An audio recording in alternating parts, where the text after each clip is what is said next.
The Taste of the Meat. By Jack London. 1. In the beginning he was Christopher Bellew. By the time he was at college he had become Chris Bellew. Later, in the bohemian crowd of San Francisco, he was called Gillet Bellew. And in the end he was known by no other name than Smoke Bellew. And this history of the evolution of his name is the history of his evolution. Nor would it have happened had he not had a fond mother and an iron uncle, and had he not received a letter from Gillet Bellamy. I have just seen a copy of the Billow, Gillet wrote from Paris. Of course O'Hara will succeed with it. But he's missing some plays. Here follow details in the improvement of the budding Society Weekly. Go down and see him. Let him think they're your own suggestions. Don't let him know they're from me. If he does, he'll make me Paris correspondent, which I can't afford, because I'm getting real money for my stuff from the big magazines. Above all, don't forget to make him fire that dub who's doing the musical and art criticism. Another thing, San Francisco has always had a literature of her own. But she hasn't any now. Tell him to kick around and get some gink to turn out a live serial, and to put into it the real romance and glamour and color of San Francisco. And down to the office of the Billow went Gillet Bellew faithfully to instruct. O'Hara listened. O'Hara debated. O'Hara agreed. O'Hara fired the dub who wrote criticism. Further, O'Hara had a way with him the very way that was feared by Gillet in distant Paris. When O'Hara wanted anything, no friend could deny him. He was sweetly and compellingly irresistible. Before Gillet Bellew could escape from the office he had become an associate editor, had agreed to write weekly columns of criticism till some decent pen was found, and had pledged himself to write a weekly installment of 10,000 words on the San Francisco serial, and all this without pay. The Billow wasn't paying yet, O'Hara explained, and just as convincingly had he exposited that there was only one man in San Francisco capable of writing the serial, and that man Gillet Bellew. Oh, Lord, I'm the gink. Gillet had groaned to himself afterwards on the narrow stairway. And thereat had begun his servitude to O'Hara and the insatiable columns of the Billow. Week after week he held down an office chair, stood off creditors, wrangled with printers, and turned out 25,000 words of all sorts weekly. Nor did his labors lighten. The Billow was ambitious. It went in for illustration. The processes were expensive. It never had any money to pay Gillet Bellew, and by the same token it was unable to pay for any additions to the office staff. This is what comes of being a good fellow, Gillet grumbled one day. Thank God for good fellows then, O'Hara cried, with tears in his eyes as he gripped Gillet's hand. You're all that saved me, Gillet. But for you I'd have gone bust. Just a little longer, old man, and things will be easier. Never, was Gillet's plaint. I see my fate clearly. I shall be here always. A little later he thought he saw his way out. Watching his chance, in O'Hara's presence, he fell over a chair. A few minutes afterwards he bumped into the corner of the desk, and, with fumbling fingers, capsized a paste pot. Out late? O'Hara queried. Gillet brushed his eyes with his hands and peered about him anxiously before replying. No, it's not that. It's my eyes. They seem to be going back on me, that's all. For several days he continued to fall over and bump into the office furniture. But O'Hara's heart was not softened. I tell you what, Gillet, he said one day, you've got to see an oculist. There's Dr. Hastapple. He's a crackerjack. And it won't cost you anything. We can get it for advertising. I'll see him myself. And, true to his word, he dispatched Gillet to the oculist. There's nothing the matter with your eyes, was the doctor's verdict, after a lengthy examination. In fact, your eyes are magnificent, a pair in a million. Don't tell O'Hara, Gillet pleaded. And give me a pair of black glasses. The result of this was that O'Hara sympathized and talked glowingly of the time when the Billow would be on its feet. Luckily for Kit Bellew, he had his own income. Small it was, compared with some, yet it was large enough to enable him to belong to several clubs and maintain a studio in the Latin Quarter. In point of fact, since his associate editorship, his expenses had decreased prodigiously. He had no time to spend money. He never saw the studio any more, nor entertained the local bohemians with his famous chafing dish suppers. Yet he was always broke, for the Billow, in perennial distress, absorbed his cash as well as his brains. There were the illustrators who periodically refused to illustrate, the printers who periodically refused to print, and the office boy who frequently refused to officiate. At such times O'Hara looked at Kit, and Kit did the rest. When the steamship Excelsior arrived from Alaska, bringing the news of the Klondike strike that set the country mad, Kit made a purely frivolous proposition. "Look here, O'Hara," he said. "This gold rush is going to be big, the days of '49 over again. Suppose I cover it for the Billow? I'll pay my own expenses." O'Hara shook his head. "Can't spare you from the office, Kit. Then there's that serial. Besides, I saw Jackson not an hour ago. He's starting for the Klondike tomorrow, and he's agreed to send a weekly letter and photos. I wouldn't let him get away till he promised. And the beauty of it is, that it doesn't cost us anything." The next Kit heard of the Klondike was when he dropped into the club that afternoon, and, in an alcove off the library, encountered his uncle. "Hello, avuncular relative," Kit greeted, sliding into a leather chair and spreading out his legs. "Won't you join me?" He ordered a cocktail, but the uncle contented himself with the thin native claret he invariably drank. He glanced with irritated disapproval at the cocktail, and on to his nephew's face. Kit saw a lecture gathering. "I've only a minute," he announced hastily. "I've got to run and take in that Keith exhibition at Ellery's and do half a column on it." "What's the matter with you?" the other demanded. "You're pale. You're a wreck." Kit's only answer was a groan. "I'll have the pleasure of burying you, I can see that." Kit shook his head sadly. "No destroying worm, thank you. Cremation for mine."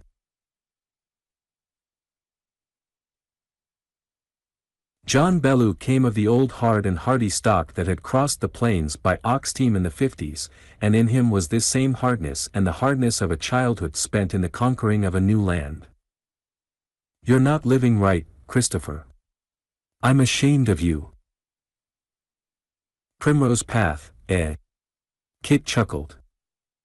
The older man shrugged his shoulders. "Shake not your gory locks at me, avuncular. I wish it were the primrose path. But that's all cut out. I have no time." "Then what in dash?" "Overwork." John Bellew laughed harshly and incredulously. "Honest?" Again came the laughter. "Men are the products of their environment," Kit proclaimed, pointing at the other's glass. "Your mirth is thin and bitter as your drink." "Overwork," was the sneer. "You never earned a cent in your life." "You bet I have, only I never got it. I'm earning $500 a week right now, and doing 4 men's work." "Pictures that won't sell? Or fancy work of some sort? Can you swim?" "I used to." "Sit a horse?" "I have essayed that adventure." John Bellew snorted his disgust. "I'm glad your father didn't live to see you in all the glory of your gracelessness," he said. "Your father was a man, every inch of him. Do you get it? A man. I think he'd have whaled all this musical and artistic tomfoolery out of you." "Alas! These degenerate days," Kit sighed. "I could understand it, and tolerate it," the other went on savagely, "if you succeeded at it. You've never earned a cent in your life, nor done a tap of man's work. Etchings, and pictures, and fans, Kit contributed unsoothingly. You're a dabbler and a failure. What pictures have you painted? Dinky watercolors and nightmare posters. You've never had one exhibited, even here in San Francisco. Ah, you forget. There is one in the Jinx room of this very club. A gross cartoon. Music? Your dear fool of a mother spent hundreds on lessons. You've dabbled and failed. You've never even earned a $5 piece by accompanying someone at a concert. Your songs, ragtime rut that's never printed and that's sung only by a pack of fake bohemians. I had a book published once. Those sonnets, you remember, Kit interposed meekly. What did it cost you? Only a couple of $100. Any other achievements? I had a forest play acted at the Summer Jinx. What did you get for it? Glory. And you used to swim, and you have essayed to sit a horse. John Bellew set his glass down with unnecessary violence. What earthly good are you anyway? You were well put up, yet even at university you didn't play football. You didn't row. You didn't dash. I boxed and fenced some. When did you last box? Not since, but I was considered an excellent judge of time and distance, only I was dash. Go on. Considered desultory. Lazy, you mean? I always imagined it was an euphemism. My father, sir, your grandfather, old Isaac Bellew, killed a man with a blow of his fist when he was 69 years old. The man? No, you're you graceless scamp. But you'll never kill a mosquito at 69. The times have changed, oh, my avuncular. They send men to state prisons for homicide now. Your father rode 185 miles, without sleeping, and killed 3 horses. Had he lived today, he'd have snored over the course in a Pullman. The older man was on the verge of choking with wrath, but swallowed it down and managed to articulate. How old are you? I have reason to believe dash. I know. 27. You finished college at 22. You've dabbled and played and frilled for 5 years. Before God and man, of what use are you?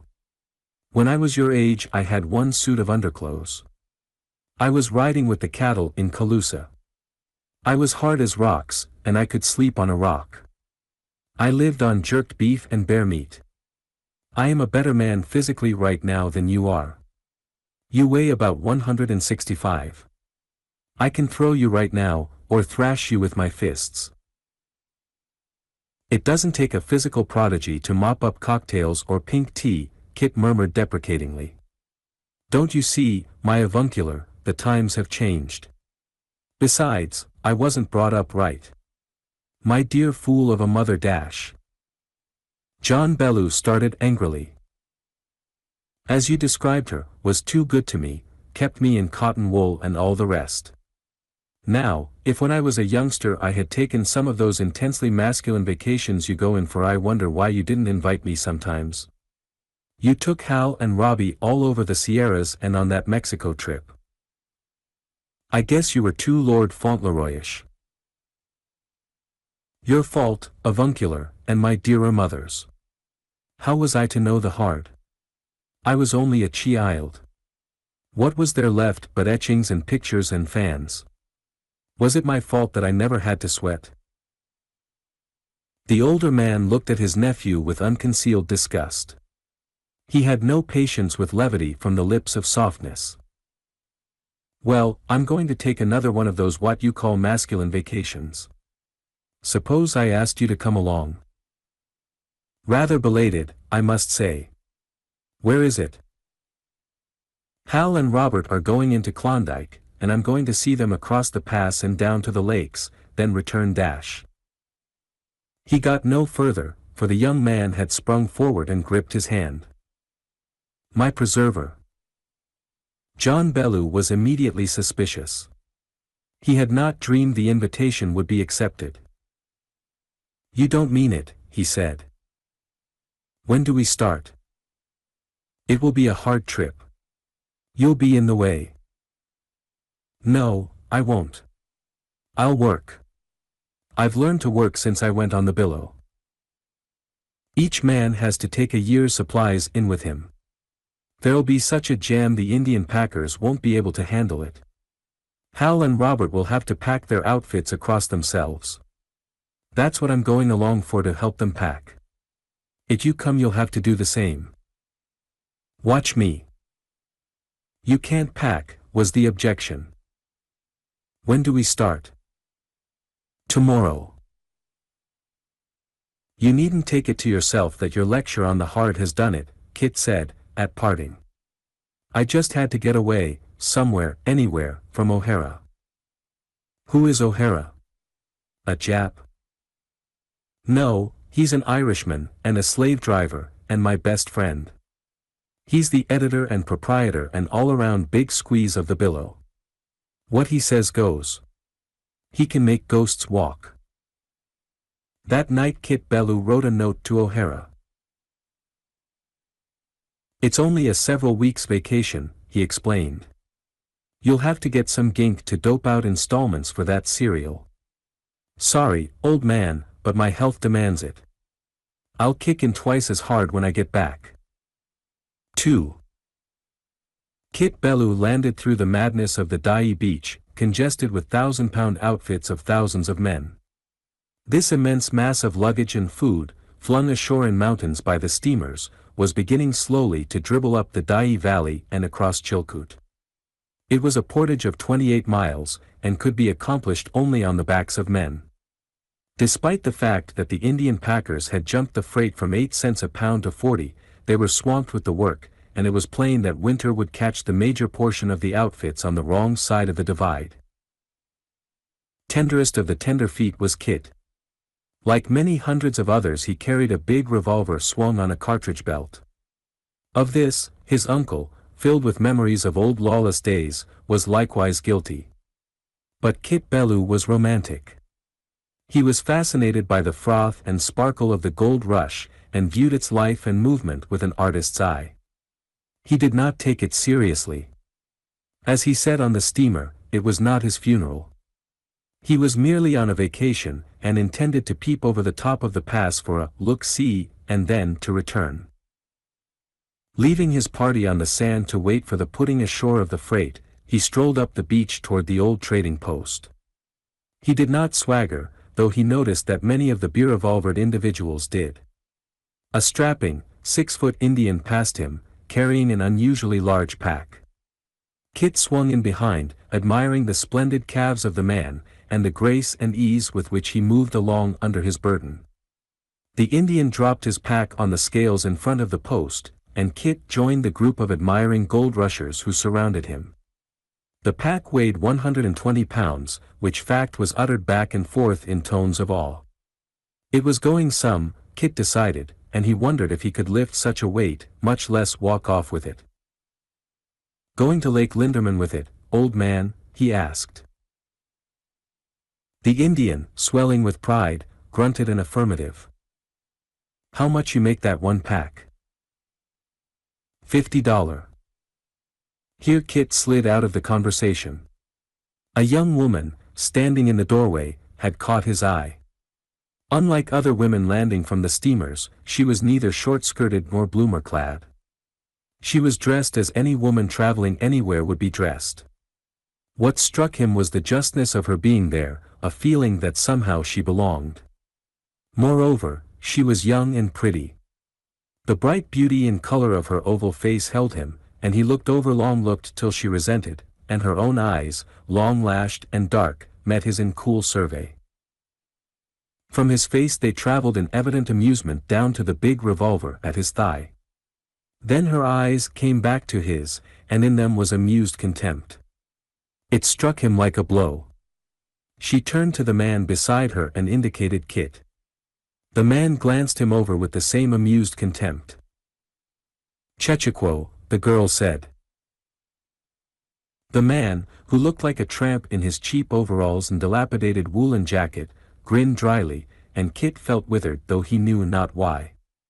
But anyway, she was an unusually pretty girl, he decided, as the two moved off.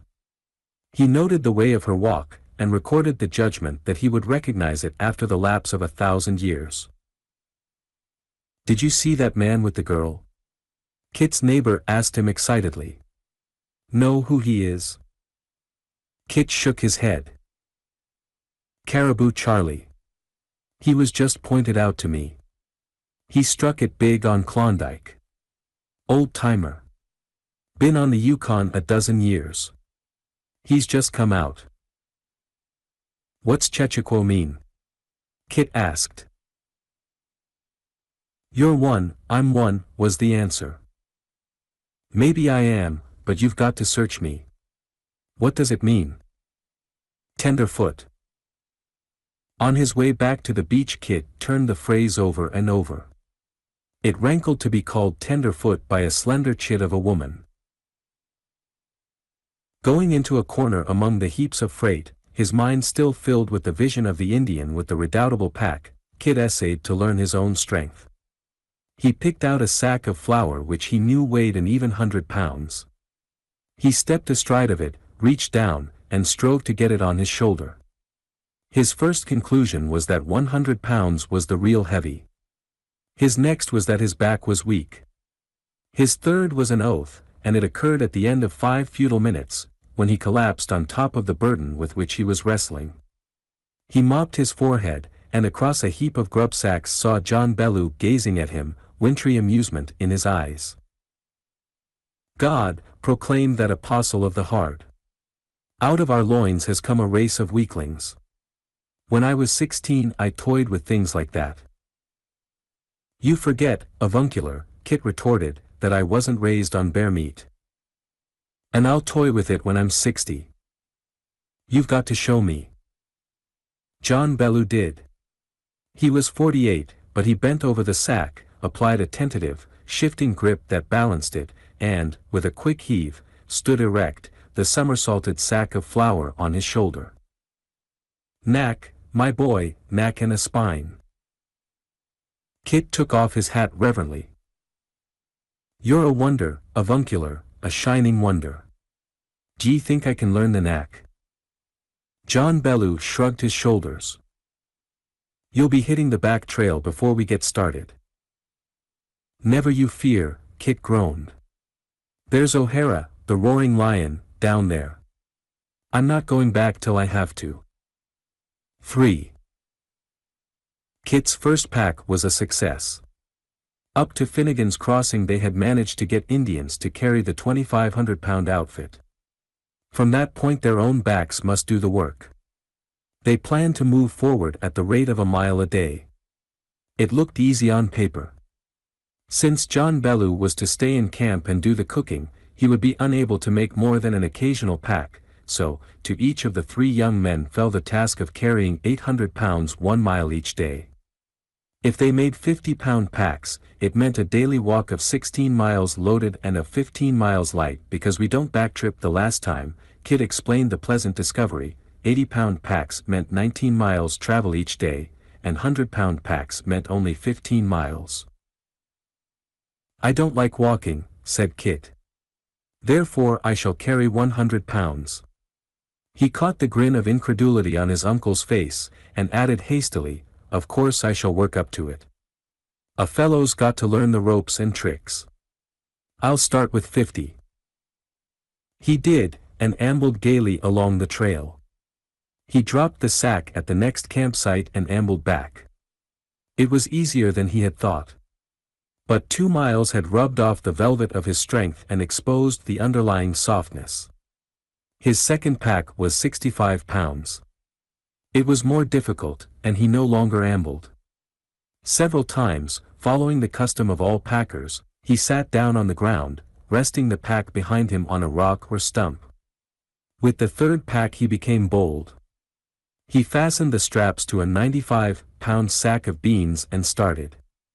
At the end of 100 yards he felt that he must collapse. He sat down and mopped his face. Short hauls and short rests, he muttered. That's the trick. Sometimes he did not make 100 yards, and each time he struggled to his feet for another short haul the pack became undeniably heavier. He panted for breath, and the sweat streamed from him. Before he had covered a quarter of a mile he stripped off his woolen shirt and hung it on a tree. A little later he discarded his hat. At the end of half a mile he decided he was finished. He had never exerted himself so in his life, and he knew that he was finished. As he sat and panted, his gaze fell upon the big revolver and the heavy cartridge belt. 10 pounds of junk, he sneered, as he unbuckled it. He did not bother to hang it on a tree, but flung it into the underbush. And as the steady tide of packers flowed by him, up trail and down, he noted that the other tender feet were beginning to shed their shooting irons. His short hauls decreased. At times 100 feet was all he could stagger, and then the ominous pounding of his heart against his ear drums and the sickening totteriness of his knees compelled him to rest. And his rests grew longer. But his mind was busy. It was a 28-mile portage, which represented as many days, and this, by all accounts, was the easiest part of it. Wait till you get to Chilkoot, others told him as they rested and talked, where you climb with hands and feet. They ain't going to be no Chilkoot, was his answer. Not for me. Long before that I'll be at peace in my little couch beneath the moss. A slip, and a violent wrenching effort at recovery, frightened him. He felt that everything inside him had been torn asunder. If ever I fall down with this on my back I'm a goner, he told another packer. That's nothing, came the answer. Wait till you hit the canyon. You'll have to cross a raging torrent on a 60-foot pine tree. No guide ropes, nothing, and the water boiling at the sag of the log to your knees. If you fall with a pack on your back, there's no getting out of the straps. You just stay there and drown. Sounds good to me, he retorted, and out of the depths of his exhaustion he almost half meant it. They drown 3 or 4 a day there, the man assured him. I helped fish a German out there. He had 4,000 in greenbacks on him. Cheerful, I must say, said Kit, battling his way to his feet and tottering on. He and the sack of beans became a perambulating tragedy. It reminded him of the old man of the sea who sat on Sinbad's neck. And this was one of those intensely masculine vacations, he meditated. Compared with it, the servitude to O'Hara was sweet. Again and again he was nearly seduced by the thought of abandoning the sack of beans in the brush and of sneaking around the camp to the beach and catching a steamer for civilization. But he didn't. Somewhere in him was the strain of the heart, and he repeated over and over to himself that what other men could do, he could. It became a nightmare chant, and he gibbered it to those that passed him on the trail. At other times, resting, he watched and envied the stolid, mule-footed Indians that plodded by under heavier packs. They never seemed to rest, but went on and on with a steadiness and certitude that was to him appalling. He sat and cursed he had no breath for it when underway and fought the temptation to sneak back to San Francisco. Before the mile pack was ended he ceased cursing and took to crying. The tears were tears of exhaustion and of disgust with self. If ever a man was a wreck, he was. As the end of the pack came in sight, he strained himself in desperation, gained the campsite, and pitched forward on his face, the beans on his back. It did not kill him, but he lay for 15 minutes before he could summon sufficient shreds of strength to release himself from the straps. Then he became deathly sick, and was so found by Robbie, who had similar troubles of his own. It was this sickness of Robbie that braced him up. What other men can do, we can do, Kit told him, though down in his heart he wondered whether or not he was bluffing. 4. And I am 27 years old and a man, he privately assured himself many times in the days that followed. There was need for it. At the end of a week, though he had succeeded in moving his 800 pounds forward a mile a day, he had lost 15 pounds of his own weight. His face was lean and haggard. All resilience had gone out of his body and mind. He no longer walked, but plodded. And on the back trips, traveling light, his feet dragged almost as much as when he was loaded. He had become a work animal. He fell asleep over his food, and his sleep was heavy and beastly, save when he was aroused, screaming with agony, by the cramps in his legs. Every part of him ached. He tramped on raw blisters, yet this was even easier than the fearful bruising his feet received on the water-rounded rocks of the Dyea Flats, across which the trail led for 2 miles. These 2 miles represented 38 miles of traveling. He washed his face once a day. His nails, torn and broken and afflicted with hangnails, were never cleaned. His shoulders and chest, dulled by the pack straps, made him think, and for the first time with understanding, of the horses he had seen on city streets. One ordeal that nearly destroyed him at first had been the food. The extraordinary amount of work demanded extraordinary stoking, and his stomach was unaccustomed to great quantities of bacon and of the coarse, highly poisonous brown beans. As a result, his stomach went back on him, and for several days the pain and irritation of it and of starvation nearly broke him down. And then came the day of joy when he could eat like a ravenous animal, and, wolf-eyed, ask for more. When they had moved the outfit across the footlogs at the mouth of the canyon, they made a change in their plans. Word had come across the pass that at Lake Linderman the last available trees for building boats were being cut. The 2 cousins, with tools, whipsaw, blankets, and grub on their backs, went on, leaving Kit and his uncle to hustle along the outfit. John Bellew now shared the cooking with Kit, and both packed shoulder to shoulder. Time was flying, and on the peaks the first snow was falling. To be caught on the wrong side of the pass meant a delay of nearly a year. The older man put his iron back under 100 pounds. Kit was shocked, but he gritted his teeth and fastened his own straps to 100 pounds. It hurt, but he had learned the knack, and his body, purged of all softness and fat, was beginning to harden up with lean and bitter muscle. Also, he observed and devised. He took note of the head straps worn by the Indians, and manufactured one for himself, which he used in addition to the shoulder straps. It made things easier, so that he began the practice of piling any light, cumbersome piece of luggage on top. Thus, he was soon able to bend along with 100 pounds in the straps, 15 or 20 more lying loosely on top the pack and against his neck, an axe or a pair of oars in one hand, and in the other the nested cooking pails of the camp.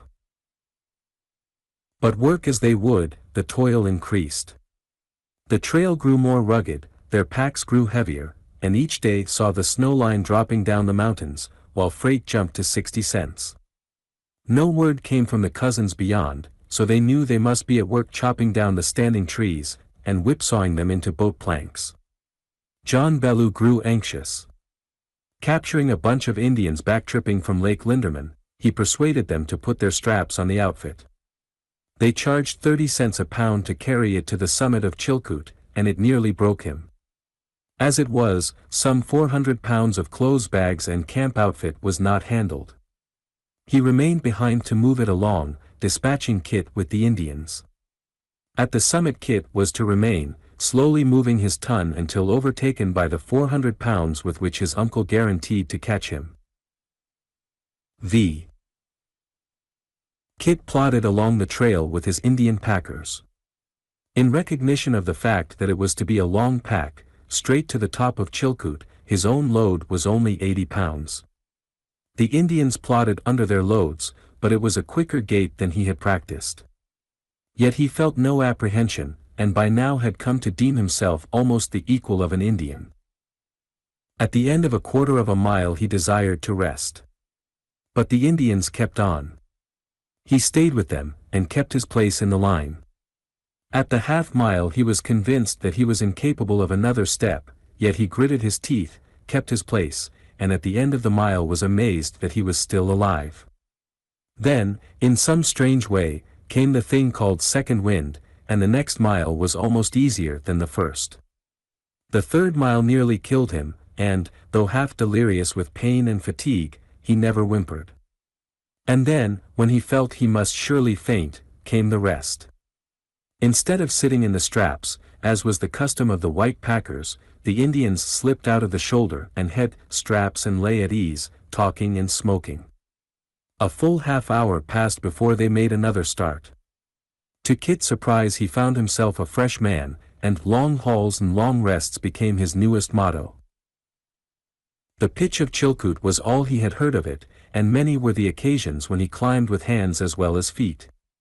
But when he reached the crest of the divide in the thick of a driving snow squall, it was in the company of his Indians, and his secret pride was that he had come through with them and never squealed and never lagged. To be almost as good as an Indian was a new ambition to cherish.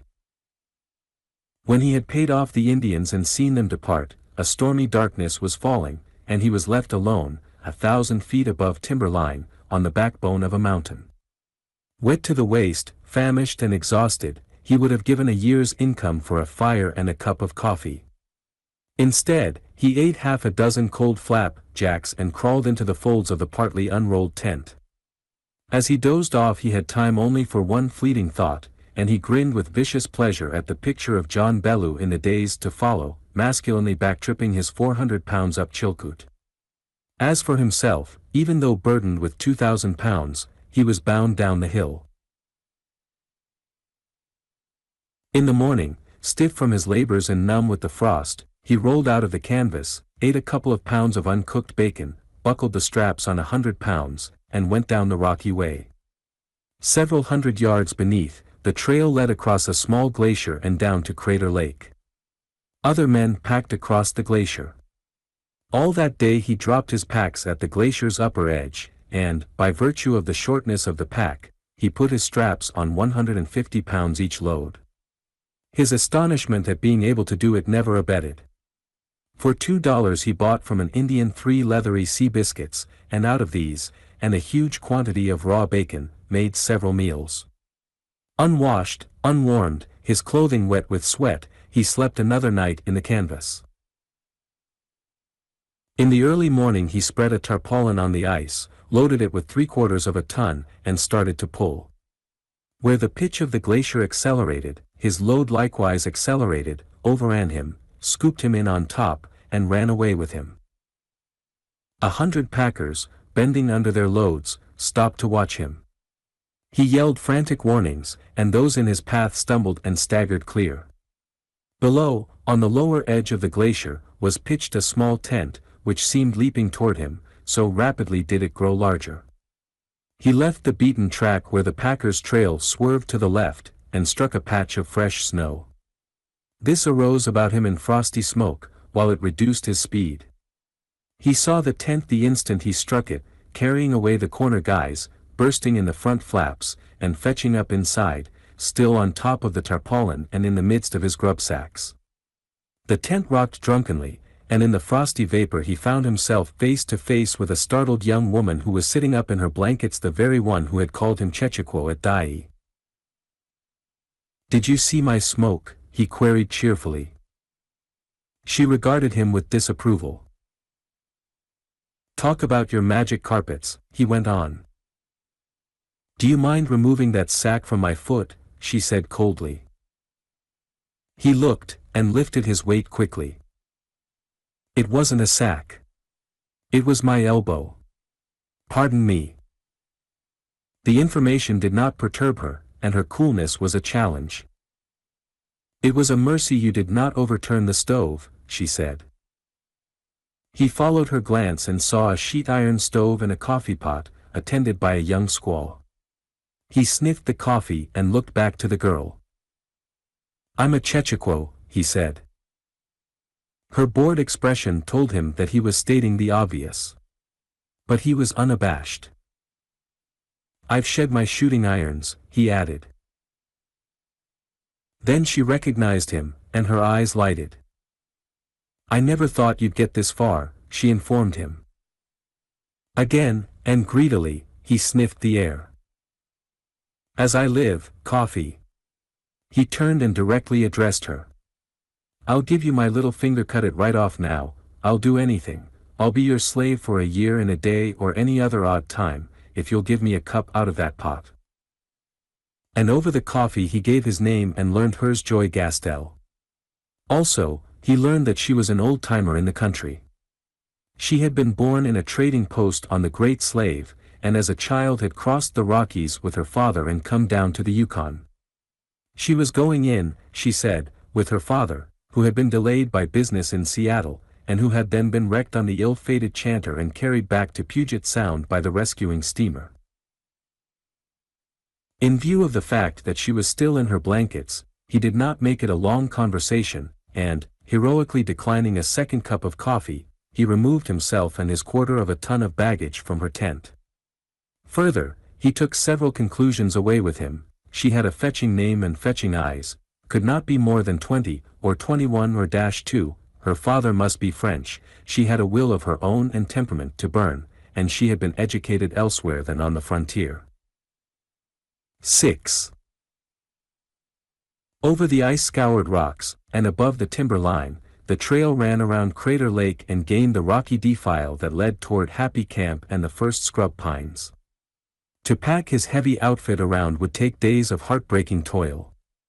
On the lake was a canvas boat employed in freighting. 2 trips with it, in 2 hours, would see him and his ton across. But he was broke, and the ferryman charged $40 a ton. "You've got a gold mine, my friend, in that dinky boat," Kit said to the ferryman. "Do you want another gold mine?" "Show me," was the answer. "I'll sell it to you for the price of ferrying my outfit. It's an idea, not patented, and you can jump the deal as soon as I tell you it. Are you game?" The ferryman said he was, and Kit liked his looks. "Very well. You see that glacier? Take a pickaxe and wade into it. In a day you can have a decent groove from top to bottom. See the point? The Chilkoot and Crater Lake Consolidated Chute Corporation, Limited. You can charge 50 cents a hundred, get 100 tons a day, and have no work to do but collect the coin." 2 hours later, Kit's ton was across the lake, and he had gained 3 days on himself. And when John Bellew overtook him, he was well along toward Deep Lake, another volcanic pit filled with glacial water. 7. The last pack, from Long Lake to Linderman, was 3 miles, and the trail, if trail it could be called, rose up over 1,000-foot hogback, dropped down a scramble of slippery rocks, and crossed a wide stretch of swamp. John Bellew remonstrated when he saw Kit arise with 100 pounds in the straps and pick up a 50-pound sack of flour and place it on top of the pack against the back of his neck. "Come on, you chunk of the hard," Kit retorted. "Kick in on your bare meat fodder and your 1 suit of underclothes." But John Bellew shook his head. "I'm afraid I'm getting old, Christopher. You're only 48.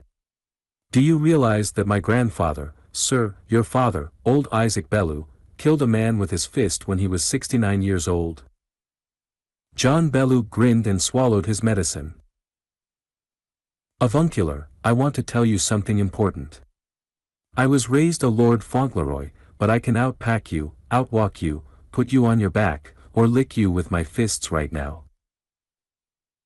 John Bellew thrust out his hand and spoke solemnly. "Christopher, my boy, I believe you can do it. I believe you can do it with that pack on your back at the same time. You've made good, boy, though it's too unthinkable to believe." Kit made the round trip of the last pack 4 times a day, which is to say that he daily covered 24 miles of mountain climbing, 12 miles of it under 150 pounds. He was proud, hard, and tired, but in splendid physical condition. He ate and slept as he had never eaten and slept in his life, and as the end of the work came in sight, he was almost half sorry. One problem bothered him. He had learned that he could fall with 100 weight on his back and survive, but he was confident, if he fell with that additional 50 pounds across the back of his neck, that it would break it clean. Each trail through the swamp was quickly churned bottomless by the thousands of packers, who were compelled continually to make new trails. It was while pioneering such a new trail, that he solved the problem of the extra 50. The soft, lush surface gave way under him, he floundered, and pitched forward on his face. The 50 pounds crushed his face in the mud and went clear without snapping his neck. With the remaining 100 pounds on his back, he arose on hands and knees. But he got no farther. One arm sank to the shoulder, pillowing his cheek in the slush. As he drew this arm clear, the other sank to the shoulder. In this position it was impossible to slip the straps, and the hundredweight on his back would not let him rise. On hands and knees, sinking first one arm and then the other, he made an effort to crawl to where the small sack of flour had fallen. But he exhausted himself without advancing, and so churned and broke the grass surface, that a tiny pool of water began to form in perilous proximity to his mouth and nose. He tried to throw himself on his back with the pack underneath, but this resulted in sinking both arms to the shoulders and gave him a foretaste of drowning. With exquisite patience, he slowly withdrew one sucking arm and then the other and rested them flat on the surface for the support of his chin. Then he began to call for help. After a time he heard the sound of feet sucking through the mud as someone advanced from behind. "Lend a hand, friend," he said. "Throw out a lifeline or something." It was a woman's voice that answered, and he recognized it. "If you'll unbuckle the straps I can get up." The 100 pounds rolled into the mud with a soggy noise, and he slowly gained his feet. "A pretty predicament," Miss Gastel laughed, at sight of his mud-covered face. "Not at all," he replied airily. "My favorite physical exercise stunt. Try it sometime. It's great for the pectoral muscles and the spine." He wiped his face, flinging the slush from his hand with a snappy jerk. "Oh," she cried in recognition. "It's Mr. Smoke Bellew." "I thank you gravely for your timely rescue and for that name," he answered. "I have been doubly baptized. Henceforth I shall insist always on being called Smoke Bellew. It is a strong name, and not without significance." He paused, and then voice and expression became suddenly fierce. "Do you know what I'm going to do?" he demanded. "I'm going back to the States. I am going to get married. I am going to raise a large family of children. And then, as the evening shadows fall, I shall gather those children about me and relate the sufferings and hardships I endured on the Chilkoot Trail. And if they don't cry, I repeat, if they don't cry, I'll lambaste the stuffing out of them." 8. The Arctic winter came down apace. Snow that had come to stay lay 6 inches on the ground, and the ice was forming in quiet ponds, despite the fierce gales that blew. It was in the late afternoon, during a lull in such a gale, that Kit and John Bellew helped the cousins load the boat and watched it disappear down the lake in a snow squall. "And now a night's sleep and an early start in the morning," said John Bellew. "If we aren't stormbound at the summit we'll make Dyea tomorrow night, and if we have luck in catching a steamer we'll be in San Francisco in a week." "Enjoyed your vacation?" Kit asked absently. Their camp for that last night at Linderman was a melancholy remnant. Everything of use, including the tent, had been taken by the cousins. A tattered tarpaulin, stretched as a windbreak, partially sheltered them from the driving snow. Supper they cooked on an open fire in a couple of battered and discarded camp utensils. All that was left them were their blankets, and food for several meals. From the moment of the departure of the boat, Kit had become absent and restless. His uncle noticed his condition, and attributed it to the fact that the end of the hard toil had come. Only once during supper did Kit speak. "Avuncular," he said, "relevant of nothing, after this, I wish you'd call me Smoke. I've made some smoke on this trail, haven't I?" A few minutes later he wandered away in the direction of the village of tents that sheltered the gold rushers who were still packing or building their boats. He was gone several hours, and when he returned and slipped into his blankets John Bellew was asleep. In the darkness of a gale-driven morning, Kit crawled out, built a fire in his stocking feet, by which he thawed out his frozen shoes, then boiled coffee and fried bacon. It was a chilly, miserable meal. As soon as finished, they strapped their blankets. As John Bellew turned to lead the way toward the Chilkoot Trail, Kit held out his hand. "Goodbye, avuncular," he said. John Bellew looked at him and swore in his surprise. "Don't forget my name's Smoke," Kit chided. "But what are you going to do?" Kit waved his hand in a general direction northward over the storm-lashed lake. "What's the good of turning back after getting this far?" he asked. "Besides, I've got my taste of meat, and I like it. I'm going on." "You're broke," protested John Bellew. "You have no outfit." "I've got a job. Behold your nephew, Christopher Smoke Bellew. He's got a job at $150 per month and grub. He's going down to Dawson with a couple of dudes and another gentleman's man camp cook, boatman, and general all-around hustler. And O'Hara and the Billow can go to hell. Goodbye." But John Bellew was dazed, and could only mutter, "I don't understand." "They say the bald-faced grizzlies are thick in the Yukon Basin," Kit explained. "Well, I've got only one suit of underclothes, and I'm going after the bear meat, that's all."